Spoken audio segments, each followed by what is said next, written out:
প্রাক্তন মন্ত্রী হাফিজ আলম শাইরানিকে শ্রদ্ধা জানাতে বুধবার চাকুলিয়া ব্যবসা বন্ধের ডাক হয়েছিল। উৎসবের মরশুম হওয়া সত্ত্বেও এদিন কোনো ব্যবসা প্রতিষ্ঠান খোলেনি।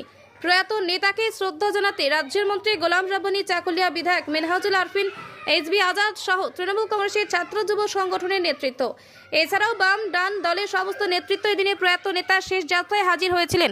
এদিন চাকুলিয়া রমজান আলী ভবন থেকেই পায়ে হেঁটে শীর্ষে সিনিয়র মাদ্রাসার মাঠে জানাজা নামাজ পড়ে বেনাদ্ধর উদ্দেশ্যে যান। ব্যবসায়িক সংগঠনের পক্ষ থেকে প্রয়াত শিক্ষক মহাশয়কে শেষ শ্রদ্ধা জানান।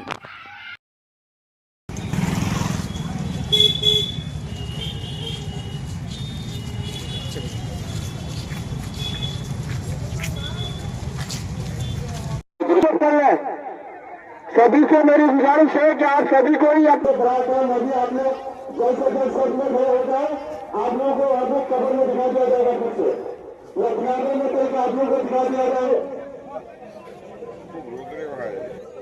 मरूम हाफिज आलम शाइरानी साहब का इंतकाल वक्त की नजाकत को समझते हुए क्योंकि 3 रोज आज तीसरा रोज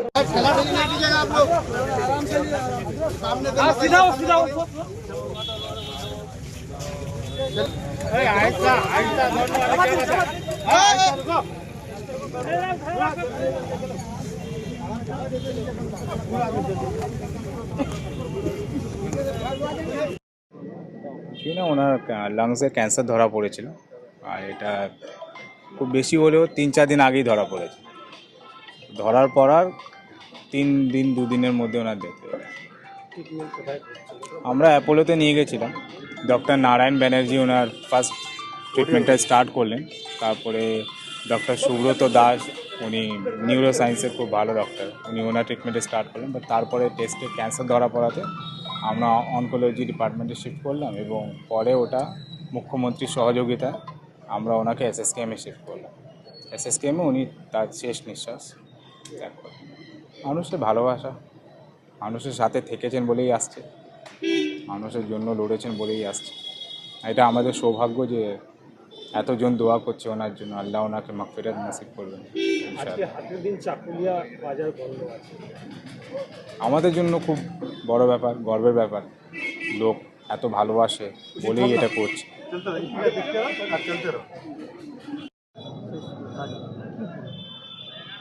আজকে আমরা চাকুলিয়ার মানুষ ভীষণ গভীরভাবে আর কি শোকাহত। আমাদের পূর্বতন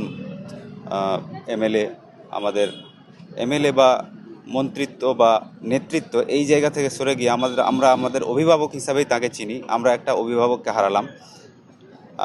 আমরা তার কাছ থেকে চাকুলিয়া মার্কেট, চাকুলিয়ার মানুষ যেভাবে সহযোগিতা পেয়ে এসেছিলাম, যেভাবে তার দিক নিদর্শনায় আমরা ধীরে ধীরে উন্নতির দিকে এগোচ্ছিলাম, সেই জায়গায় আমরা তাকে যে হারালাম, আমাদের চাকুলিয়ার মানুষের জন্য এক অপূরণীয় ক্ষতি।